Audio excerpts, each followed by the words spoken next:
Welcome in the latest episode of the Five on the Floor podcast here on the 5 Reasons Sports Network. Make sure to check out 5reasonsports.com.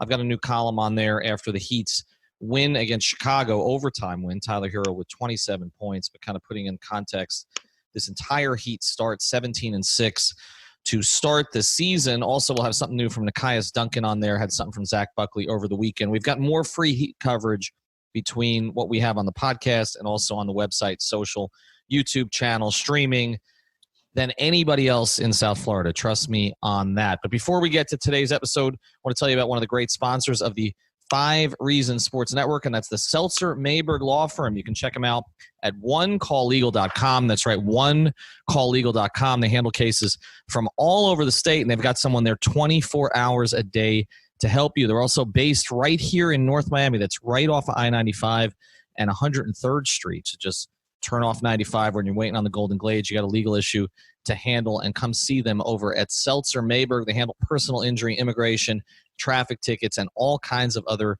types of legal cases. That's the Seltzer Mayberg Law Firm, onecalllegal.com. And now, on with today's episode. Welcome to 5 on the Floor, a Miami Heat and NBA podcast from Ethan Skolnick with Alphonse Sidney, a.k.a. Alf954. Brought to you by the 5 Reasons Sports Network.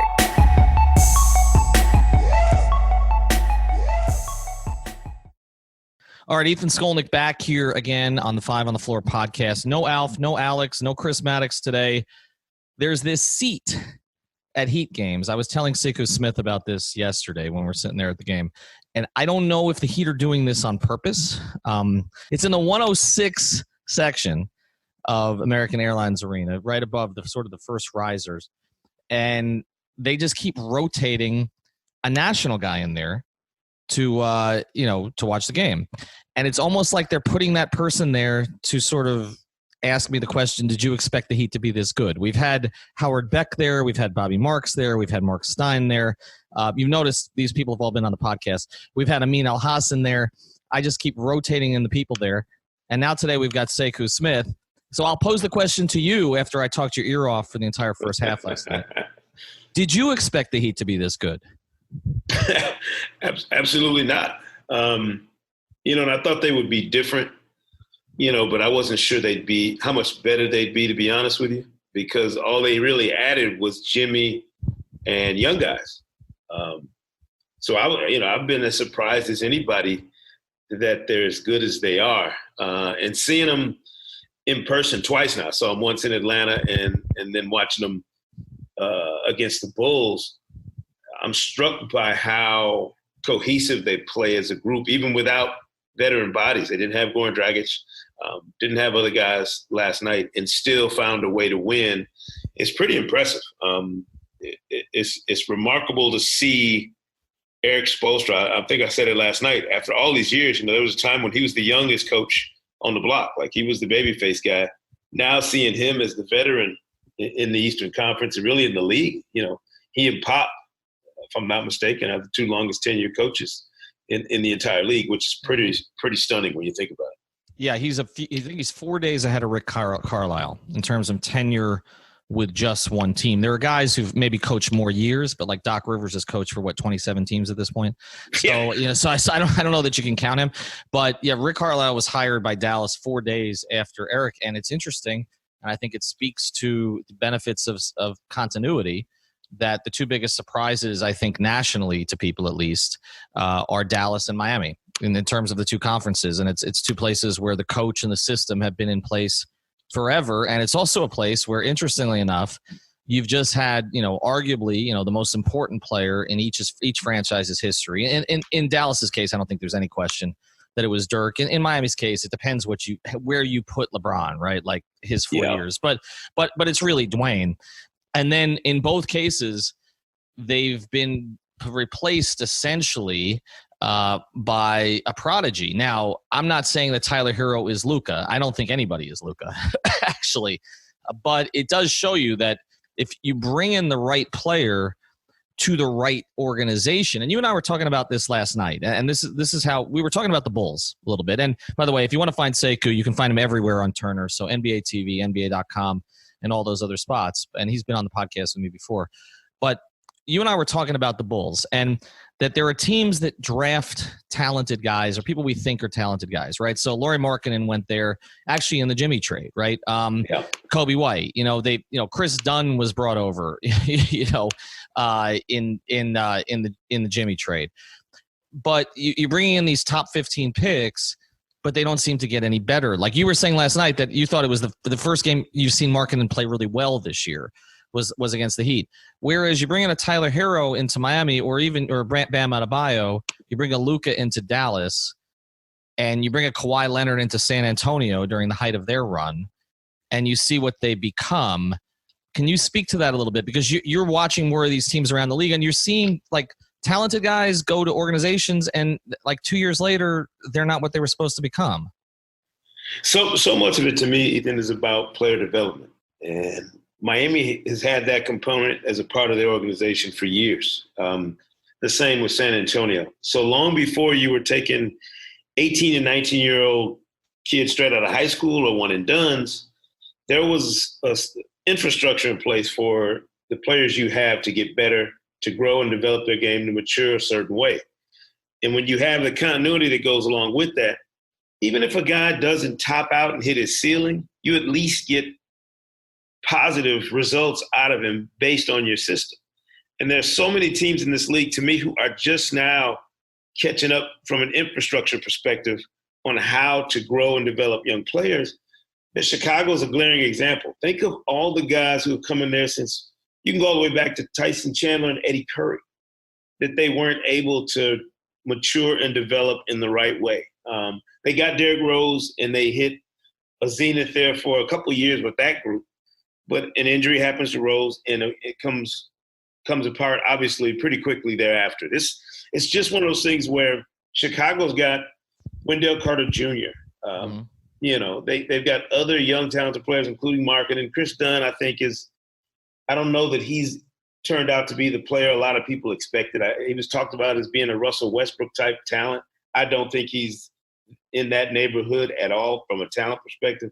You just have to have some sort of way of maximizing what you get from the players you draft year after year. If you're in the lottery and you stay there for more than about 7 years, it's not the talent.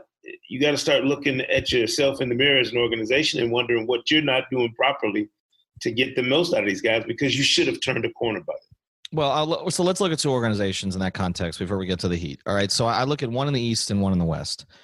Orlando in the East, was a surprise last year, but Oladipo went through there, right? Didn't really blossom until he left. Tobias Harris, we saw signs of it there. They made a trade for him, which was a smart trade where they traded Redick, who they weren't going to keep, and they brought in Tobias Harris at the end of the season from Milwaukee.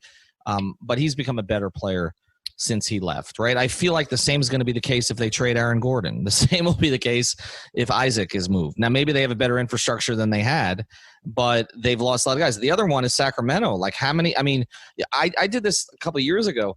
You literally could just pick – if you went through the drafts and took the guy that was picked one pick after Sacramento for the previous 8 years, you would have basically had a dream team. Like one pick later.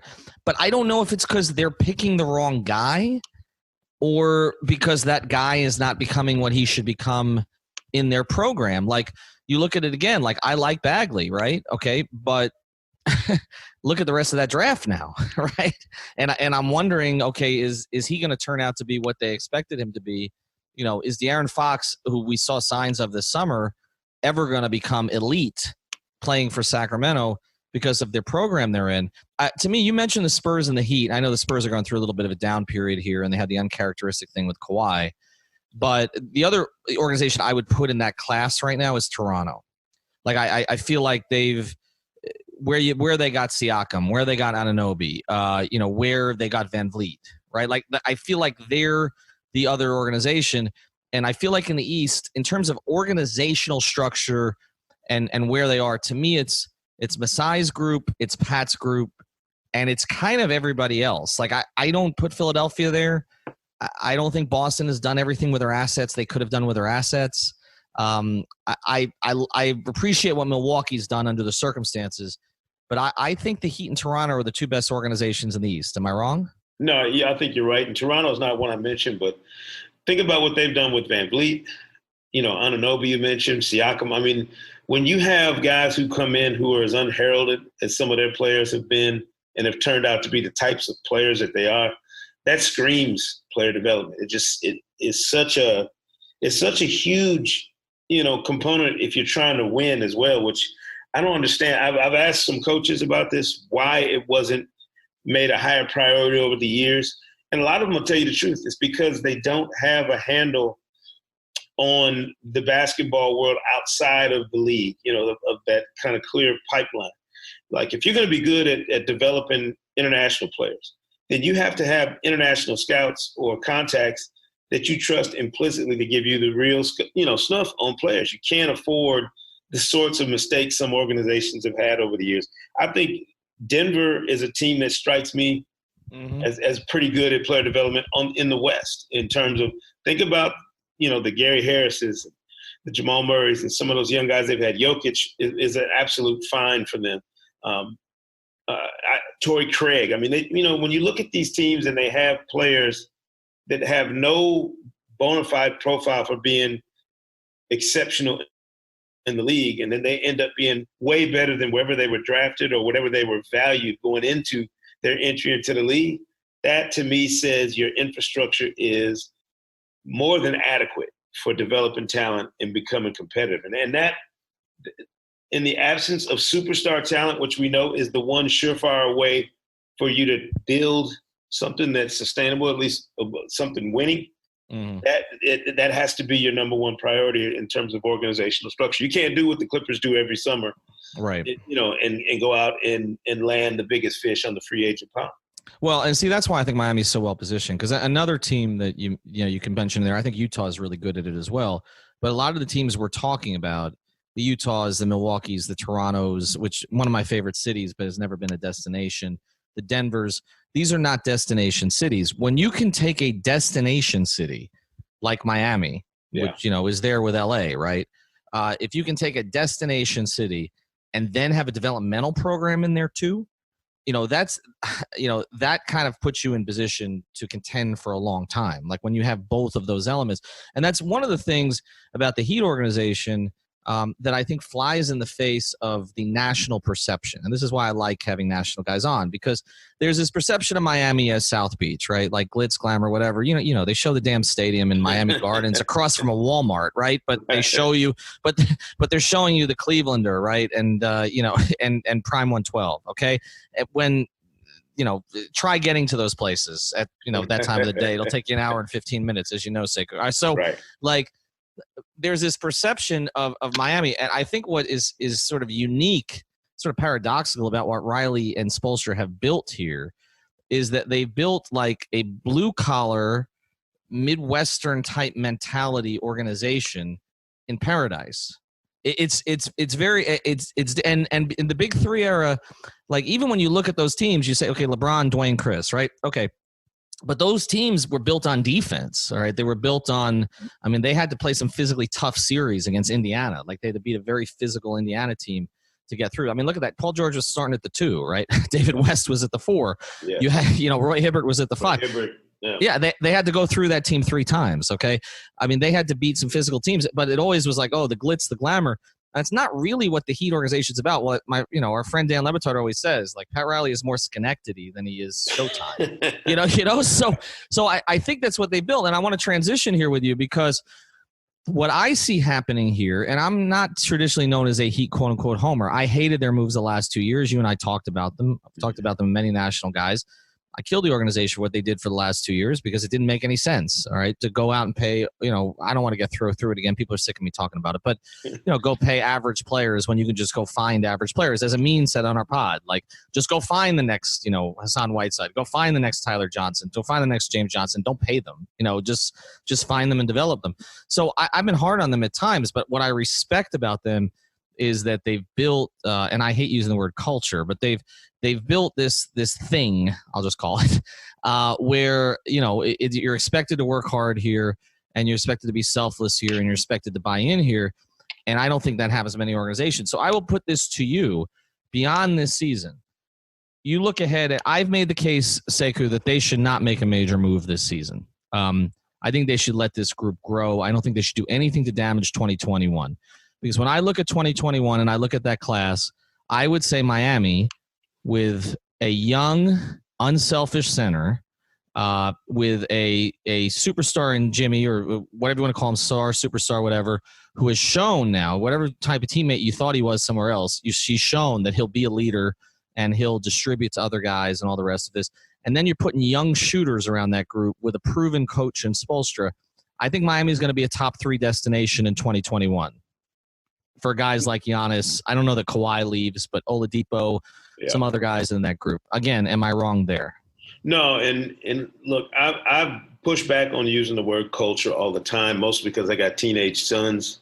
Actually, one of them's older than a teenager now. But and if they hear words like that come out of my mouth, they freak out, because that we're not supposed to know about it. We're not supposed to say it. But when you're building a culture in anything, it's about building kind of a modus operandi for your organization. And the Heat have built that. It was one of the things that led LeBron and Bosh here when the Heatles got together. It's probably what swayed Jimmy Butler. He actually talked about it last night after the game, in terms of the way the organization grows its players. There's a culture. So you're right. I mean, Miami is a perplexing place. I've been here enough over the past 2 decades, playoffs going all the way back to Dwayne Wade's rookie year and before, to now. It is literally a multicultural paradise in terms of the people, the climate, the amenities, what's available to you. And think about the amount of winning that's going on in this city between Hurricanes football and the Miami Heat. I don't know that anything else that's been done down here compares. I know the Dolphins are the biggest deal a lot of times, but they haven't come close to winning. Don't go there. Yeah, that's what I'm saying. So I mean, what you built down here is not only a tradition of operating a certain way, but also you've got championships to show for it. My thing about any team trying to win in the NBA is if you have your optimal situation in terms of the right talent, right coach, right time, and ownership, that allows you to do what it takes to compete at the highest level, and you don't at least play for a championship, you've missed a window of opportunity that may or may not come back in a lifetime. The Heat, think about it now, both times that they had those optimal conditions in terms of the right talent, everything, they won. They won in those. Right. They won with Wade and Shaq when they had that sweet mix of everything you need, that kind of cosmic configuration of everything at the right time. And then they did it again when they had the Heatles. Now, I'm not saying that they're on the path to that right now. I'm just saying that in order to put yourself in that position, you have to have done all the things they've done leading up to this, including making the mistakes and correcting them. They're going to correct some of those mistakes, some of those contracts they gave out. They've already moved guys on, some of them, and they will, I'm sure, find ways to get away from other ones. But you have to make all those mistakes as a part of that entire, that whole gumbo of trying to win. You have to do the good things, the bad, and then correct everything that needs to be corrected to even put yourself in that position. Yeah, that's the point I made about continuity. When you have the same people in place, they'll recognize what it is they did that was uncharacteristic, and they'll fix it.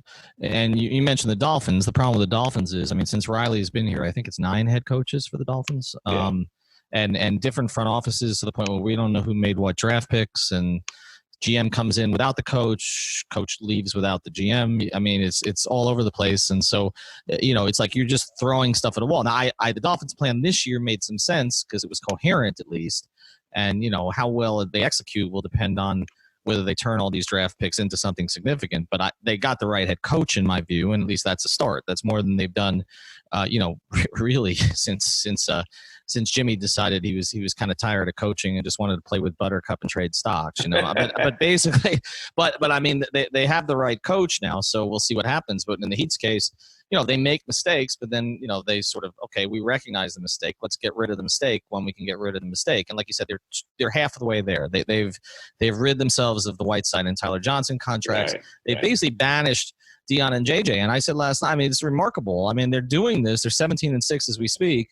And they've got two guys making $26 million this year who they don't want to play, right? I mean, they're various sicknesses essentially at this point. I mean, last night against Chicago, like they could have used what James Johnson could provide. Like they were short on bodies. Jimmy was exhausted to the point he couldn't get out of his locker for 10 minutes. Yeah. And they could use another ball handler, which is what JJ did to make his money a couple of years ago. And they wouldn't play him. I'm going to get to some more stuff and also. Oh, go ahead, Sekou. Yeah, I would just say too one thing, Ethan, and you know this because you've been in it this entire time, but I don't think people appreciate it as much as they should. When I tell you, and I've covered different teams, I've covered the entire league, so I've kind of been able to see it from different perspectives. When I tell you that the Heat's combination of ownership, Pat Riley as the steward of the organization, and they're sticking by Eric Spoelstra through all things. Like they easily could have thrown him overboard at some point when LeBron was here, when things got tight, whatever.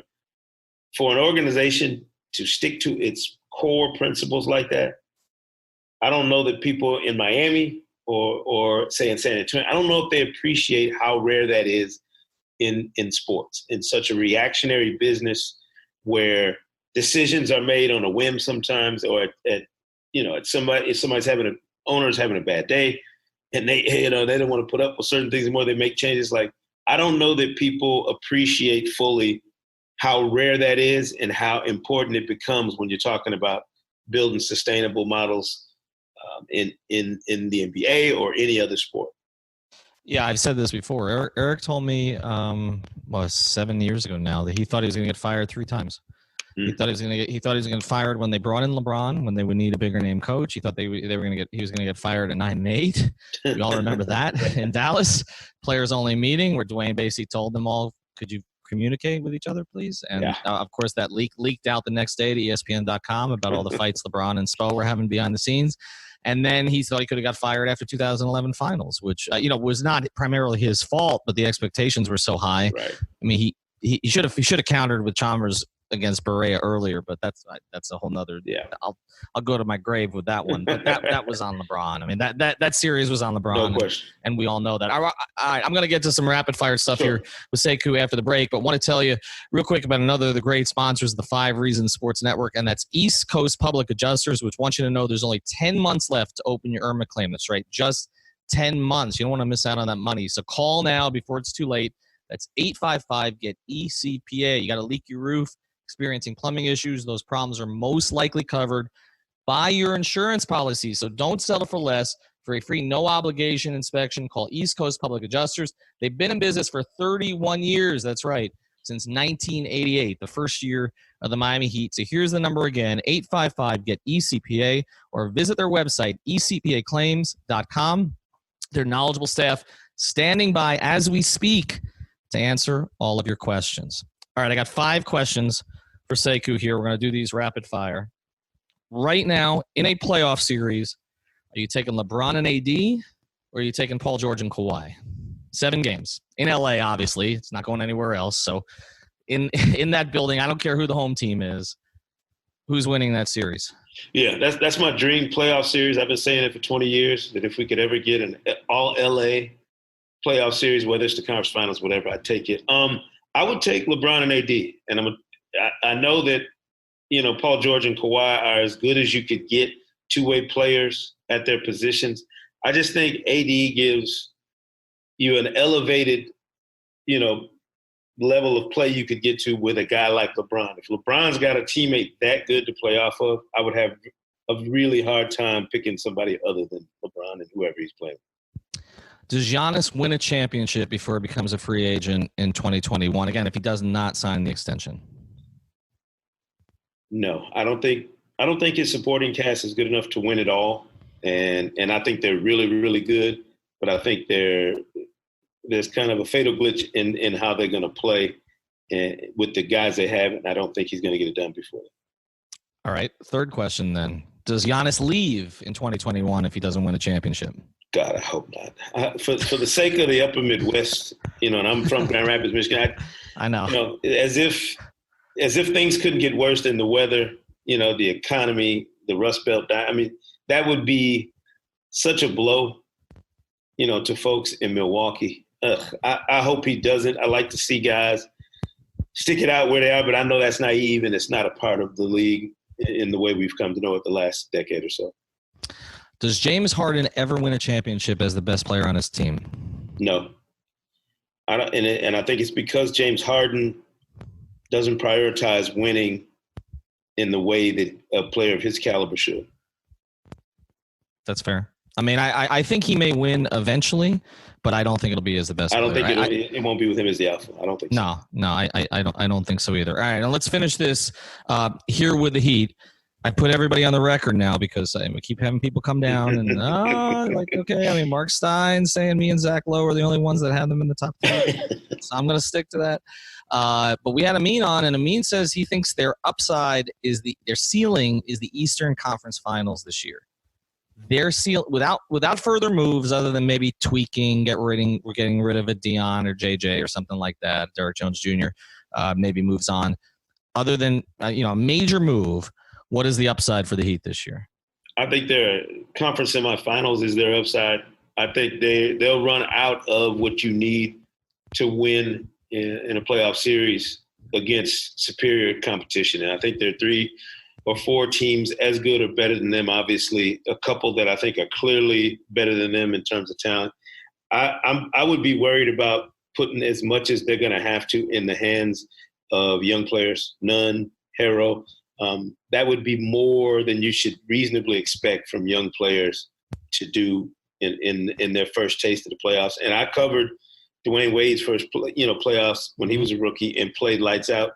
I don't know if we appreciate just how hard that is to do for players in their first time around. So no, I don't know that conference finals that would require everything to break their way, and rarely do we see that happen in the NBA.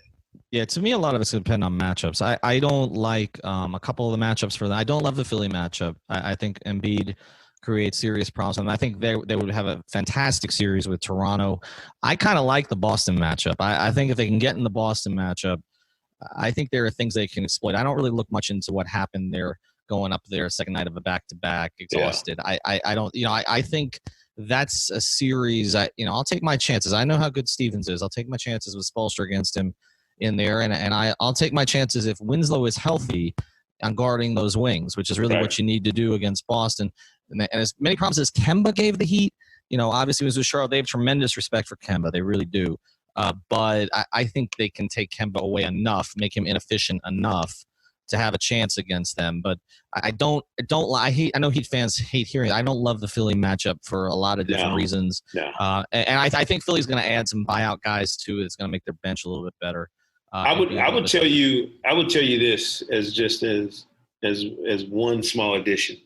If, and this, we play the if game in this league because you don't know what the next weeks, months, whatever holds. If Bam Adebayo was to hold up physically with the way he's playing, with what I've seen so far this season, what I saw last night even, I think he's so underrated in terms of the winning plays he makes defensively, which we didn't know if he was going to be that kind of guy after a year at Kentucky. There's not enough sample size when these guys are coming out one and done to know exactly how good they'll be with all the nuance of the game. Mm-hmm. But he was I kept bumping you last night. He made so many plays defensively that you can't really account for. If he were to play at this level all season long, he would go into the postseason one of the most difficult bigs to scheme against because he can do basically everything but effectively score going at the basket. And once he masters that, good Lord. I mean, I think that's coming. I think that's coming. He is, the thing that was said to me when they drafted him, we drafted a big we can play in the playoffs. And I think these days there are certain bigs who are great bigs that you can't really play in the playoffs. I mean, I'm not saying you can't play Jokic, but he's not as effective because defensively, I mean, Gobert, there's things you can do against Gobert in the playoffs. Embiid is as long as he's healthy, is a big. Obviously, you can play in the playoffs. Yeah, he's got to be healthy. But Marcus Gasol at this stage, I think there are very few bigs. I think that you say we're just going to put him out there. He's going to play his 40 minutes. He's going to get his day or two rest between games, and he's going to be fine. And I think that's another thing to look at. I think that benefits the Heat. They're deep, but they need Jimmy and Bam to play a lot of minutes in the postseason. Yeah. And they're also going to need the rookies who have never played that kind of schedule before to get some rest. And the playoffs, you don't have back-to-backs, right? Sometimes you don't even play every other day. I think that's a big advantage to them. So there are certain matchups I like for them, but it's funny. Everybody who sits in that chair falls in love with Bam. It's like you have to watch him. Yeah. You have to watch him. Like, it's not, the stats are not really as good as the stats are. They don't really do it justice because you just see him make every correct play on every possession in every area of the floor. And there's never a place you're like, oh, he shouldn't be out there. He shouldn't be handling. The only thing I want him to do is rise up and shoot it. He can. And the 7 turnovers against Chicago, 5 of them, I looked at him again, 5 of them were because he wouldn't just shoot the ball or go to the basket. Once he starts to do that, you're right. I think the sky's the limit. Well, Sekou Smith, you can follow him on Twitter, obviously, but also check him out on NBA TV, NBA.com, and all the other places that you get your Turner NBA stuff. Hopefully you guys will throw the heat on there a little bit more often. We want those ratings to go up, Sekou. I think it's coming. Yeah, it's got to. They got to flex out some of that Golden State New Orleans is what they got to do. All right, there's only so much of Eric Paschal I could take. That's man. Who you nice player, but we've seen enough. Thanks for joining me, Sekou. Appreciate it. Yeah, man. Appreciate you always.